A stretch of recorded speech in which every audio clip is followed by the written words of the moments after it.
உங்களுடைய தங்கம், வெள்ளி, வைர நகைகளை உடனே செல் பண்ணுமா? நம்பிக்கையான நிறுவனம் Max Gold. Call 04445454545. Max Gold, cash for gold. DMK Gen Z meet, அது எத்தனை பேர் பார்த்துருப்பீங்கன்னு தெரியல. சொல்லுவாங்க பிள்ளையார் பிடிக்க போய் குரங்கா மாறுச்சு அப்படின்வாங்க. அது மாதிரி கதையை அதுக்குள்ளே போகலாம் நம்ம. அது என்னென்னு நேற்று நடந்த இந்த ஐபிஎஸ் ஐஏஎஸ் அவர்களுடைய அந்த மீட்டிங், முதல்வருடன் அந்த மீட்டிங்கில் முதல்வர் பேசின அந்த விஷயங்கள், சிஎம் விஜய் பேசின அந்த விஷயங்கள் அத்தனை பேருக்கும் ஒரு பெரிய ஆச்சரியமாக இருந்தது. காரணம், வாயை திறந்து பேசுங்க விஜய் அப்படின்னாங்க இல்லைங்களா? அப்படி வாயை திறந்து தான் அவர் பேசியிருந்தார். என்ன பேசினார் இதெல்லாம் மீறி திடீர்னு நேற்று லாரன்ஸ் வீடியோ, அவரோட வீடியோ வந்தது. நிறைய பேர் கீழே சும்மா இருக்க மாட்டிங்களா, ஏங்க இந்த வீடியோ போடுறீங்க, எதுக்குங்க அப்படின்னு. ஆனால் ஒரு முக்கியமான ஒரு விஷயத்த சொல்லியிருக்காரு. அது என்னன்னு பார்த்துருவோம். ஓகே, வாங்க இந்த வீடியோக்குள்ளே போகலாம். முதல்ல ஜென்சி டிஎம்கே மீட்டிங். ஏன்னா இங்கே ஜென்சி கிட்ஸ் தான் இனிமேல் அரசியலை ஆளப் போகிறார்கள். 2K கிட்ஸ் தான் இனி அரசியல் சம்பந்தமான ஒரு முக்கிய முடிவுகளை எடுக்கக்கூடிய இடத்தில் அவர்கள் இருக்கிறார்கள் அப்படின்னு பெரிய விவாதமே நடந்துக்கிட்டு இருக்கு. முன்னாள் முதலமைச்சர் ஸ்டாலின் கூட டிஎம்கே மீட்டிங்கில் சொன்னாராம். சும்மா இந்த வயசானவங்க, சீனியர் சிட்டிசன், ரிட்டையர்ட் ஆனவங்க இவங்கெல்லாம் அமுச்சுவிட்டு புதுசாக எல்லாரையும் ஜென்சி கிட்ஸாக உள்ளே இறக்குங்க, ஜென்சி கிட்ஸோடைய விஷயங்களை கட்சியில் கொண்டு வாங்க, அவங்க தாங்க ரீல்ஸ், அப்புறமா ட்விட்டர், இன்ஸ்டா அப்படின்னு அவருக்கு தெரிஞ்ச சோஷியல் மீடியாக்கள்லாம் பேசியிருக்காரு. அது மாதிரி ஜென்சி டிஎம்கே மீட்டிங், அந்த பரிதாபங்கள் பெரிய இட்டு இல்லைங்களா? அதே மாதிரி இவங்க என்ன பண்ணிட்டாங்க, பாவங்கள் அப்படின்னு பண்ணியிருந்தாங்க. பாவங்கள், பரிதாபங்களுக்கு தாண்டி பாவங்கள் பெரிய அளவில் ஏதாவது ஒன்று ட்ரோல் பண்ண போகிறாங்களோ, ஏதாவது வச்சு செய்ய போகிறாங்களான்னு பார்த்தா பண்ணவங்கள தூக்கி வச்சு செஞ்சுக்கிட்டு இருக்காங்க. என்னையா நீங்கள் ஒன்றும் பேர் தான் ஜென்சி கிட்ஸு, பார்த்தா எல்லாம் 2K கிட்ஸ் இல்லை, 90 கிட்ஸ் மாதிரி இருக்கிறீங்க, எல்லாம் பூமராக அடித்து தள்ளுறீங்க, இதெல்லாம் ரசிக்கிற மாதிரி இருக்குதா? இந்த டிவிக்கு விர்ச்சுவல் வாரியர்ஸ் இருக்காங்க பசங்க, அவங்ககிட்ட ஒரு 10 நாள் கோர்ஸு நீங்கள் சேர்ந்து என்னன்னு கற்றுங்கப்பான்ட்டு போட்டு வெளுன்னு வெளுத்துருக்காங்க. பயங்கர தமாஷா இருந்தது. நான் கூட கொஞ்ச நேரம் தான் பார்த்தேன். அதுக்கப்புறமா நமக்கே போர் அடிக்குது பாருங்க. அப்படின்னா இந்த ஜென்சி கிட்ஸ் பார்த்துட்டு என்ன பண்ணியிருப்பாங்க, ஒரு சட்டப்பேரவை நடக்குது, அதே மாதிரி இது பண்ணியிருக்காங்க. மாண்புமிகு குஷி பேசுங்க நீங்கள் அப்படின்றார். அப்புறம் மாண்புமிகு இவரை பேசுங்க நீங்கள் அப்படின்னு. இதெல்லாம் எப்போ தெரியுங்களா? 1952லேயே பண்ணதுங்க. இதை இன்னும் அப்டேட் ஆகாமல் நீங்களாம் என்ன ஜென்சி டிஎம்கே மீட்டிங்னு நடத்திக்கிட்டு இருக்கீங்க. சோஷியல் மீடியா முழுக்க போட்டு பொழந்து கட்டிக்கிட்டு இருக்காங்க. நீங்கள் அதுலேயும் குறிப்பாக எம்எல்ஏ பல்லவி அவர்களை ட்ரோல் பண்ணுறேன்னு. குழந்தை வச்சுக்கிட்டு இருக்காங்க, அந்த குழந்தைய வச்சுட்டு எங்கெங்க போக முடியும்?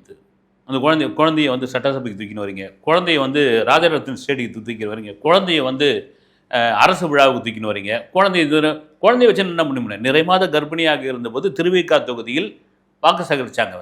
அதில் கூட ஐயோ பாருங்க, அனுதாபத்தை தேடுறாங்க. நான் வைத்து பொல்லதாச்சு, எனக்கு ஓட்டு போடுங்க அப்படின்ற மாதிரிலாம் கேட்குறாங்கன்னு சொல்லியிருந்தாங்க. ஜெயிச்சிட்டாங்க. இந்த ஜென்சி டிஎம்கே மீட்டிங்கில் அவங்கள வச்சு ட்ரோல் பண்ணியிருந்தாங்க. உண்மையிலே அதை பார்க்குறப்போ ரசிக்கிற மாதிரியே இல்லை. ஏதாவது மாற்றி யோசிங்க சாமி அப்படின்னு. இந்த பக்கம் டிவிகே பக்கம் விர்ச்சுவல் வாரி சும்மா இருப்பாங்களா? இறங்கி போட்டு பொலன்னு புலந்துக்கிட்டு இருக்காங்க. ஒரு பக்கம் எதுக்கு சொல்ல வரேன்னா, நமக்கு ஒன்று தெரிஞ்சால் அந்த தெரிஞ்சது செய்யணும், தெரியலனா கம்முன்னு விட்டுணும், அது செய்யக்கூடாது. ஏன்னா இந்த பக்கம் அவ்வளோ ஸ்ட்ராங்காக இருக்காங்க. அந்த கட்டமைப்பு எப்போ தாவேகா கட்சி ஆரம்பிக்கும் போதே அந்த கட்டமைப்பு வந்துடுச்சு. கட்டமைப்பு முன்னா டெக்னாலஜியை வச்சு ஒரு கட்சியை இவ்வளோ சீக்கிரம் கொண்டு வர முடியும் இந்தியாவிலேயே அப்படின்னா அது டிவிக்கே தாங்க. உண்மையில் நீங்கள் போய் பாருங்கள். ஆன்லைனில் 2 கோடி பேர் உறுப்பினர். இது எங்கேயாவது இந்தியாவில் நீங்கள் கேள்விப்பட்டிருக்கீங்களா? முறைப்படி, அது ரொம்ப முக்கியமான ஒரு விஷயம், முறைப்படி. ஏன் முறைப்படி அப்படி சொல்கிறேன்னா, நீங்கள் ப்ராப்பராக ஓட்டர் ஐடி கொடுத்து ஓடிபி அதன் பிறகு ரெஜிஸ்ட்ரேஷன் ஆகும். அதுதான் சொல்கிறேன் நான். அதனால் டெக்னாலஜியில் டிவிகே கிட்ட தயவுசெய்து மோதாதீங்க, ட்ரோல் பண்ணுறதுல அவங்கக்கிட்ட வச்சுக்காதீங்க. இது ஒரு பக்கம் இருக்கும்போது நேற்று ஐபிஎஸ் ஐஏஎஸ் கலெக்டர்கள், போலீஸ் உயர் அதிகாரிகளுடன் முதல்வர் விஜய் அவர்கள் பேசியது என்ன அப்படின்னு பல விஷயங்களை பேசியிருக்காரு. மிக முக்கியமான ஒரு விஷயம் என்னென்னா, மக்களுக்கான அரசாக இந்த அரசு இருக்கணும். மிக மிக முக்கியமான ஒரு விஷயம், மக்களுக்கான அரசாக இருக்கணும். ஒரு பட்டா கேட்டு வராங்க அப்படின்னா நீங்கள் அவங்கள வந்து அலைய விடக்கூடாது, காக்க வைக்கக்கூடாது. அவங்ககிட்ட வந்து நீங்கள் கடுமையாக நடந்துக்கூடாது. அவங்களுக்கு ப்ராப்பரான ஒரு பதில் சொல்லணும். அந்த பட்டாவுக்குரிய ஆவணங்கள் இல்லைன்னா அந்த ஆவணத்தை நீங்கள் எங்கே பெறணும்னு நீங்கள் சொல்லணும். கூடுமான வரைக்கும் நீங்கள் கூட வாங்கி கொடுக்கலாம். இது ஒரு ரேஷன் பொருள் ரொம்ப முக்கியமான ஒரு விஷயம். அந்த ரேஷன் பொருள் தரமானதாக இருக்கணும், எடை சரியாக இருக்கணும். அந்த கார்டு அந்த அந்த அந்த கார்டுக்குரிய அந்த பொருளை நீங்கள் கொடுக்கணும். குறிப்பாக அந்த ரேஷன் கார்டில் மணிக்கணக்காக நிற்கிறதுன்னு ஒன்று இருக்கு இல்லைங்களா, அது மாதிரி மக்கள் இனிமேல் நிற்கக்கூடாது, எந்த கம்ப்ளைண்ட்டும் வரக்கூடாது அப்படின்னு. இதுக்கு முன்னாடிலாம் ரேஷன் கார்டு இப்போ இருக்கா இல்லையான்னு தெரில. வந்து நான் நான்லாம் கூட 2-3 தடவை போய் வாங்கியிருக்கிறேன். சும்மா ஒரு 3 கிலோ சக்கரை வாங்கினாலே சோப்பு ஒரு 4 சோப்பு வாங்கிங்க, 2 டூத் பேஸ்ட் வாங்கிங்க, மஞ்சத்தூள் பாக்கெட் ஒரு 4 வாங்கிங்கன்னு வலுக்கட்டாயமாக தலையில் கட்டுவாங்க. வந்து அதில் ஒரு டீ தூள் ஒன்று இருக்கும். உலகத்திலே அப்படி ஒரு டீ தூள் எவனுமே அந்த டீ தூளை வந்து நீங்கள் குடிச்சே இருக்க மாட்டீங்க. அதை வலுக்கட்டாயமாக நம்மக்கிட்ட கொடுப்பாங்க. அதெல்லாம் இருக்கா இல்லைன்னு தெரியல. அந்த விஷயங்கள்லாம் அந்த பொதுமக்களுக்கு இடையூறான விஷயங்கள் எதையும் நீங்கள் வந்து சேர்க்கக்கூடாது, கொண்டு வரக்கூடாது. மிக முக்கியமான ஒரு விஷயம், லஞ்ச லாவண்யம் இருக்கக்கூடாதுங்கோ அப்படின்னு சொல்லியிருக்காரு. அதுவும் காவல்துறையில் நீங்கள் வந்து யாருக்கும் இங்கே வந்து கட்சிக்காரங்க போன ஆட்சியில் அதுக்கு முன்ன ஆட்சியெலாம் தெரியும். வந்து ஒரு கவுன்சிலர் போய் காவல் நிலையத்தில் உட்காந்து அவர் பஞ்சாயத்து பண்ணிகிட்டு இருப்பார். ஒரு வட்ட செயலாளர் போய் காவல் நிலையத்தை வட்ட அடிச்சுக்கிட்டு இருப்பார். இந்த வேலையெல்லாம் எங்கள் கட்சிக்காரங்க வச்சுக்க மாட்டாங்க. உங்களுக்கு முழு சுதந்திரம். ஒரு காவல் நிலையத்தில் இருக்கக்கூடிய காவல்துறை அதிகாரிகள், காவலர்களுக்கு முழு சுதந்திரம். நீங்கள் வந்து எளிய மக்களுக்கான ஒரு காவலராக இருக்கணும். அந்த கம்ப்ளைண்ட்டை உடனே எடுத்துக்கணும். அந்த கம்ப்ளைண்ட்டுக்கான ஆக்ஷனை உடனே இங்கே தொடங்கணும். இல்லை இந்த கம்ப்ளைண்ட் சரியில்லை, இந்த ஆவணங்கள்லாம் தேவை அப்படின்னா தயவுசெய்து அவங்கக்கிட்ட அன்பாக நீங்கள் சொல்லணும் பொதுமக்கள்கிட்ட. அதே வேளையில் புறையோடி கிடக்கிற இந்த போதை, பாலியல் குற்றங்கள் இதெல்லாம் நீங்கள் கண்காணிக்கணும். மிக முக்கியமான ஒரு விஷயம் போதை அப்படின்ற விஷயம். இந்த குறிப்பாக இந்த புலம்பெயர்ந்து வரவர்கள், வேறு மாநிலத்திலிருந்து வருபவர்கள், இங்கே வேலை தேடி வருபவர்கள், அந்த மாநிலத்தினுடைய கண்காணிப்பு அந்த பகுதியில். இப்போ நம்ம தமிழ்நாடு அப்படின்னா கும்மிடிப்பூண்டி மாதிரியான இடம். இப்போ கேரளாவிலேருந்து வரவங்க, கர்நாடகாவிலேருந்து வரவங்க, இந்த மாதிரி பகுதியில் நீங்கள் யார், என்ன ஏது, ஐடி கார்டு என்ன, எங்கே பணியாற்ற போகிறார்கள், என்னது பண்ணுறாங்க, இவங்களுடைய குற்ற பின்னணி என்ன, இவங்க சரியாக வந்திருக்காங்களா, இவங்க எங்கே தங்க போகிறாங்க, இவங்களுடைய நடவடிக்கை என்ன, ரொம்ப அவசியமான ஒரு விஷயம். இதெல்லாம் மீறி பாலியல் சம்பந்தமான கம்ப்ளைண்ட் வந்தால் உடனடியாக அந்த ஆக்ஷன் எடுக்கணும். அதை இம்மிடியேட்டாக சிங்கப்பெண் படைக்கு தெரிவிக்கணும். இதில் வந்து எந்தவித காம்ப்ரமைஸும் இருக்கவே கூடாது. உங்களுக்கான சுதந்திரம், முழு சுதந்திரம் இருக்குது அப்படின்னு. மிக முக்கியமான ஒரு விஷயம், அரசு அதிகாரிகள் எளிய மக்களுக்கான ஒரு அதிகாரிகளாக இருக்க வேண்டும். அது ரொம்ப ரொம்ப நான் விரும்புகிறது அதுதான். படங்களில் நான் பெரிய பஞ்ச்டைலாக பேசியிருக்கேன். படங்களில் நான் வந்து சாமானியர்களுக்கு ஒரு ஹீரோவாக இருந்திருக்கேன்னு தாண்டி நிஜத்திலும் அப்படி தான் இருக்க விரும்புகிறேன். இந்த அரசாங்கம் அப்படியாப்பட்ட ஒரு அரசாங்கம் இருக்க வேண்டும். அது உங்களுக்கு முழு சுதந்திரம் கொடுக்குறேன். நீங்கள் வந்து ஃப்ரீயாக வந்து நீங்கள் இங்கே பணியாற்றலாம். ரொம்ப முக்கியமான ஒரு விஷயம். ஏன்னா நிறைய பேர் கூட சொல்லியிருந்தாங்க, ரைட்டுங்க, நீங்கள் அமைச்சர்கள், தவைக்கால அமைச்சர்கள் நேர்மையாக இருக்கிறீங்க, ஆய்வு பண்ணுறீங்க, எம்எல்ஏக்கள் மிக சரியாக இருக்கிறார்கள். ஆனால் அரசு ஊழியர்கள் போன ஆட்சியில் இருந்தவங்க தானே, அவங்க அரசு அதிகாரிகள் போன ஆட்சியில் இருந்தவங்க தானே, அவங்க வந்து டேபிளுக்கு கீழே கை நீட்டுறாங்களே சாமி அப்படின்ற எதிர்க்கும். இதை வந்து கட் அண்ட் ரைட்டாக நேற்று வந்து விஜய் பேசியிருக்கார், சிஎம் விஜய். மிக முக்கியமான ஒரு விஷயம் வந்து இந்த அரசு அலுவலகங்களில் வரக்கூடிய அந்த மக்களை அணுகிற விதம் இருக்கு இல்லைங்களா, அது ரொம்ப அரசு அலுவலகத்துக்குள்ளே பல சமயத்தில் விடவே மாட்டாங்க. இடைத்தரகர்களே பிடிச்சிடுவாங்க. இங்கே ஒரு லைசன்ஸ் எடுக்கணுமா இடைத்தரகர்கள், ஒரு சான்றிதழ் வாங்கணுமா இடைத்தரகர்கள், எல்லாத்துக்கும் இடைத்தரகர்கள். அந்த இடைத்தரகர்களை உடனடியாக ஒழிக்க வேண்டும். ஒரு மக்கள் வந்தால் இங்கே வந்தால் இந்த வேலை முடியுமா, நேரடியாக வந்தால் இந்த அதிகாரியை பார்த்தா, இவரை பார்த்தா அப்படின்ற ஒரு நம்பிக்கை கொடுக்கணும். ரெண்டாவது, தேர்தல் சமயத்தில் சொன்ன வாக்குறுதி எல்லாம் டிஜிட்டல் மயமாக போகிறது. ரெண்டாவது, எல்லாம் செயலி முறையில். இப்போ உங்களுக்கு ஒரு பர்த் சர்டிஃபிகேட் வேணும், ஒரு கம்யூனிட்டி சர்டிஃபிகேட் வேணும் அப்படின்னா அதுக்கு ஒரு ஆப்பு, உங்களுக்கு தகுதியான இது இருந்து சரியான ஆவணங்கள் கொடுத்தீங்கன்னா நீங்கள் அந்த ஆப்லேயே வந்து பதிவிறக்கம் பண்ணிக்கலாம். அதற்கான கட்டமைப்புகளை எப்படி கட்டமைப்பு பண்ணுவது அப்படின்ட்டு ஐஏஎஸ் அதிகாரிகளிடம் விஜய் பேசியதாக தகவல். நல்ல ஒரு விஷயந்தான் வந்து. ஏன்னா எதுக்கு சொல்கிறதுக்கான காரணம் என்னென்னா, அவர் கொடுத்த ஸ்பீச்சை பார்த்துட்டு அவங்க ரொம்ப வியந்து போயிட்டாங்க. நிறைய விஷயங்களை சொன்னது வந்து எதிர்காலத்தில் இந்த மாநிலம் எப்படி இருக்கணும், இது எப்படி கொண்டு போகணும் அப்படின்னு அவர் கொடுத்த அந்த ஸ்பீச். காரணம் என்னென்னா, வாயை திறந்து பேசுங்க சிஎம் சார், வாயை திறந்து பேசுங்க சிஎம் சார் அப்படிலாம் சொல்லிகிட்டு இருந்தாங்க இல்லைங்களா? அந்த ஐஏஎஸ், ஐபிஎஸ் அதிகாரிகளிடம் அவர் பேசின விஷயங்கள், எதிர்காலத்தில் இந்த மாநிலம் எப்படி இருக்கணும், லஞ்ச லாவண்யம் இல்லாத ஒரு மாநிலமாக இது இருக்கணும், எளிய மக்களுக்கான ஒரு அரசாக இந்த அரசு இருக்கணும், என் மீதான நம்பிக்கை, என் அரசாங்கத்தின் மீதான நம்பிக்கையை இந்த மக்கள் பெருவாரியாக இன்னும் அதிகமாக நம்பணும் அப்படின்னா உங்ககிட்ட தான் இருக்குது, நீங்கள் அதை செயல்படுங்க, உங்களுக்கான முழு சுதந்திரம் இருக்கிறது. அதுதான் சொன்ன ஒரு விஷயம். காரணம் என்னென்னா, அதிகாரிங்க சொல்கிறது என்னென்னா, என்ன தான் நாங்கள் பெரிய அதிகாரியாக இருந்தாலும், ஐபிஎஸ் ஐஏஎஸ் படிச்சிருந்தாலும், ஒரு கரவேட்டிக்கிட்ட நாங்கள் வந்து அவங்க சொல்கிறது தான் செய்ய வேண்டிய இடத்துல இருக்கிறோம். ஒரு வெள்ளை வேட்டி ஒரு வெள்ளை சட்டை வந்து எங்களை ஆர்டர் போடுறாங்க, அந்த ஆர்டருக்கிட்ட தானே நாங்கள் இருந்தாங்கணும், வேறு வழி இருந்தாங்க அப்படின்னு. அதெல்லாம் இப்போ கிடையாதுங்க. நீங்கள் தூள் கலப்புங்க, திங்கக்கிழமை விட்டுருங்க, வாரத்தில் இது எல்லா நாளும் களத்தில் போயிட்டு நீங்கள் ஆய்வு பண்ணுங்கள். வாரத்தில் 2 நாள் பொதுமக்களுடைய மனுக்களை வாங்கி அவர்களுடைய குறையை தீருங்க, அதை தாமதப்படுத்தாதீங்க. 2வது, அந்த மனுக்கள் வந்து வெறும் பேப்பர் கிடையாது. நீங்கள் பல படங்களில் பார்த்துருப்போம், அந்த மனு கொடுப்பாங்க ஒரு அரசியல்வாதிக்கிட்ட, அதிகாரிக்கிட்டயோ. அதில் வந்து டக்குன்னு ஒரு போண்டா வச்சு, அவங்க போன பிறகு போண்டா வச்சு சாப்பிட்டுட்டு கையை தொடச்சிட்டு அது மனு தூக்கி போட்டுருக்குது. சினிமாக்காக எடுத்ததுன்னா கூட நிஜத்தில் நடந்து தானே சினிமாக்காக எடுத்திருக்காங்க.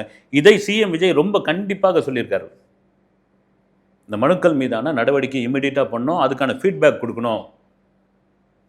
நீங்கள் எல்லாரும் என்னுடைய கண்காணிப்பில் வருகிறீர்கள், அதனால் நீங்கள் படித்தவர்கள், அரசு அதிகாரிகள், அரசு உயர் அதிகாரிகள், நீங்கள் நினச்சா என்ன வேணாலும் செய்யலாம், உங்களை நம்பித்தான் இந்த மாநிலம் இருக்கிறது அப்படின்ற ஒரு விஷயம் அவங்களுக்கு பெரிய உற்சாகம் ஆயிடுச்சு. இதுதானே வேணும். எத்தனை பேர் கனவோடு வந்திருப்பாங்க. இந்த அரசாங்கமே வந்து யங்ஸ்டர்ஸோடைய அரசாங்கம் தானேங்க, இளைஞர்களுடைய பட்டாளம் தானே இங்கே இருக்கிறது.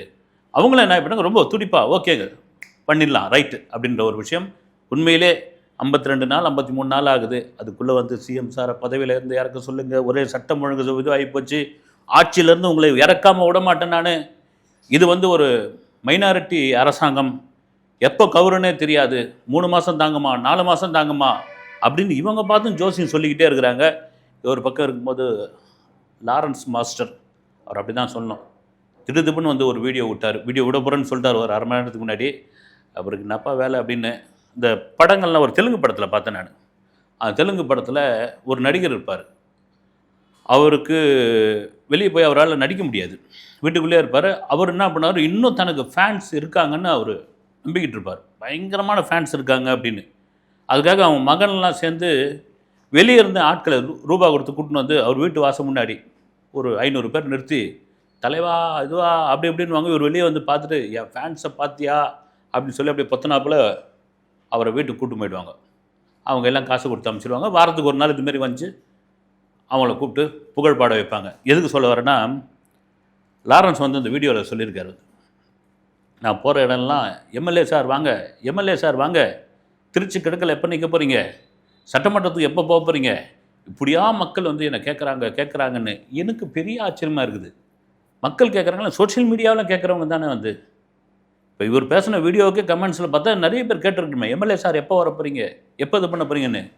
பார்த்தா கீழே பயங்கரமாக நெகட்டிவ் கமெண்ட்ஸாகவே வந்துக்கிட்டே இருக்குது. வந்து எதுக்கு சொல்ல வரேன்னா, அந்த தெலுங்கு நடிகர் மாதிரி இவர் இருக்கார் என்னன்னு தெரியல. வந்து தனக்கு பெரிய கூட்டம் இருக்குது, தன்னை வந்து ஆர்ப்பரிக்கிறாங்க, தன்னை எம்எல்ஏவே அவங்க முடிவு பண்ணிட்டாங்க, திருச்சி கிழக்கு தொகுதியினுடைய ஒரு அதிகாரப்பூர்வ சட்டமன்ற உறுப்பினராக மக்கள் நினச்சிட்டாங்க. இதுலேருந்து எங்கே மாற முடியும், என்னால் என்ன பண்ண முடியும் அப்படின்ற ரேஞ்சில் அவர் ஒரு பக்கம் வீடியோ விடுன்னு விட்டு அவர் ஏறக்குறைய தாவேக்காவுடைய எம்எல்ஏவே தன்னை முடிவு பண்ணிட்டாருன்னு நினைக்கிறேன். வந்து அதனால் ஒரே ஒரு வார்த்தை, இந்த நாய்க்கு பிஸ்கெட்டும் போடலாம் பிரியாணியும் போடலான்னு விட்ட ஒரு வார்த்தை, அதை வந்து சொன்னார். அவர் தவறாக புரிஞ்சுக்கிட்டாங்க வந்துங்க, நான் சொன்னதே வேறங்க. அது என்ன தான் சொன்னீங்க அப்படின்னா, அது ஒன்றும் இல்லைங்க, நான் தவறாக புரிஞ்சுக்கிட்டாங்க, நான் சொன்னதே வேறங்க. சரி என்னதாங்க சொன்னீங்க அப்படின்னா, மறுபடியும் அதே இதுதான் வந்து. அப்போ ரைட்டு, நீங்களே புரிஞ்சுங்க மக்கள் என்ற கதையாக. மக்கள் ரொம்ப தெளிவாக இருக்கிறாங்க. நீங்கள் எதையுமே ஏமாற்றவே முடியாது சாமி. நீங்கள் அந்த வார்த்தைக்கு என்ன தான் மறுபடியும் மழுப்பலாக ஒரு காரணம் சொன்னாலும், பிஸ்கெட்டுக்கும் பிரியாணிக்கும் வித்தியாசம் தெரியாதவங்களா நாங்கள் அப்படின்ற அளவுக்கு அவங்க தெளிவாக இருக்கிறாங்க.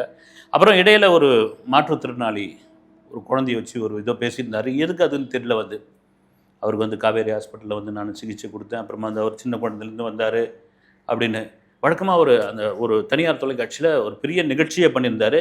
ரைட், எதுக்கு சொல்ல வரேன்னா, ராகவா லாரன்ஸ் வந்து உண்மையிலே நல்லா பண்ணிகிட்டு இருக்காரு. ஏழை எளியவர்களுக்கு இது மாதிரி மாற்றுத்திறனாளிகளுக்கு எப்போ பார்த்தாலும் அதான் பேசுவார். நான் குழந்தைங்களை படிக்க வைக்கிறேன், குழந்தைங்களுக்கு இது பண்ணுறேன், குழந்தைங்களை இது பண்ணுறேன்னு. மற்றவங்க உதவும் கரங்கள் வித்யாசாகர் அவரை விட வாங்க. உதவும் கரங்கள் எங்கே பார்த்தாலும் வேன் போயிட்டே இருக்கும். அது அவ்வளோ 1000 குழந்தைகளை வந்து மீட்டிருக்காரு, படிக்க வச்சுருக்காரு. தாம்பரம் தாண்டினோடனே சிவானந்தம் குருகுலம்னு இருக்கும். எவ்வளோ குழந்தைகள் அங்கே படிச்சுக்கிட்டு இருக்காங்க. வந்து அவங்க ஏதாவது ஒரு சமயத்தில் தீபாவளி டைமில் ஒரு ஆடு கொடுப்பாங்க. தப்பு இல்லை ஒன்றும். தீபாவளி நீங்கள் கொண்டாடுறீங்க, நீங்கள் விருப்பம் இருக்கிறவங்க இந்த குழந்தைங்கள வந்து கொண்டாடுங்க. ஒரு பட்டாசு வாங்கி கொடுங்க, ஒரு ஸ்வீட் வாங்கி கொடுங்க. அந்த குழந்தைங்க வந்து மகிழ்ச்சி அடைவாங்க. எதுக்கு சொல்ல வரேன்னா, இவங்க எல்லாம் கம்முன்னு தாங்க இருக்கிறாங்க. இவர் ஏன் சொல்லிக்கிட்டே இருக்கிறாரு? நான் கேட்கலைங்க, சோஷியல் மீடியாவில் கேட்குற ஒரு. அப்போது திடீர்னு என்ன ஆகிப்போச்சு, இவரை வந்து திருச்சி கிழக்கில் நிற்க வைக்கிறதுக்கு சிஎம் விஜய் முடிவு பண்ணிட்டார் பொழுது. முடிவு பண்ணதனுடைய விளைவு இவர் கொடுத்த வீடியோ தான் இவருக்கு பேக் ஃபயர் ஆகிடுச்சு. இந்த நாய் பிஸ்கெட்டு, நாய் பிரியாணின்னு சொன்னதுனால தான் அப்படியே அதை அந்த கனவை பிடிங்கிட்டாங்க. இல்லைனா இவரை நிற்க வைக்கிறதா மாதிரி தான் இருந்ததுன்னு இல்லை. வாய்ப்பே இல்லை ராஜா, வாய்ப்பே இல்லை. இப்போ திடீர்னு பார்த்தீங்கன்னா சிஎம் விஜய்க்கு ஆகாதவங்க அந்த திருச்சி கிழக்க வந்து லாரன்ஸ் ஏன் விட்டு கொடுத்தாரு தெரியுமா? ஏன் வேணான்னு சொல்லிட்டார் தெரியுமா? அது த்ரிஷாவுக்காக கொடுத்துட்டாருங்க. சரி, த்ரிஷா தான் நிற்கட்டும், என்ன இருக்குது ஏங்க? சிஎம் விஜய்க்காக தான், அந்த முகத்துக்காக தான் இத்தனை ஓட்டு, இவ்வளோ பேருக்கான ஓட்டு. த்ரிஷா வந்து என்ன, த்ரிஷா முகத்துக்காக, விஜய் முகத்துக்காக தான் போட்டு என்ன இருக்குது வந்து யாருன்னு என்ன? ஏன்னா ஏதாவது எந்த சந்தில் சாக்கில் ஒரு காரணம் கிடைக்கணும். அந்த காரணத்தில் கொண்டு வந்து த்ரிஷா சம்மந்தப்பட்ட விஷயங்களை சேர்க்கணும். இதெல்லாம் மீறி மறுபடியும் லாரன்ஸ் அவர்களே வீடியோ விடாதீங்க. நான் சொல்ல சாமி, சோஷியல் மீடியாவில் வேணாங்க, இதுவே போதும். நீங்கள் என்ன பேச வரீங்கன்னு பாதி புரியவே இல்லை அப்படின்ற ஒரு விஷயம் தான் அவங்க தெளிவாக சொல்லியிருக்காங்க. ஓகே, அடுத்த வீடியோவில் சந்திக்க வருகிறேன். நன்றி.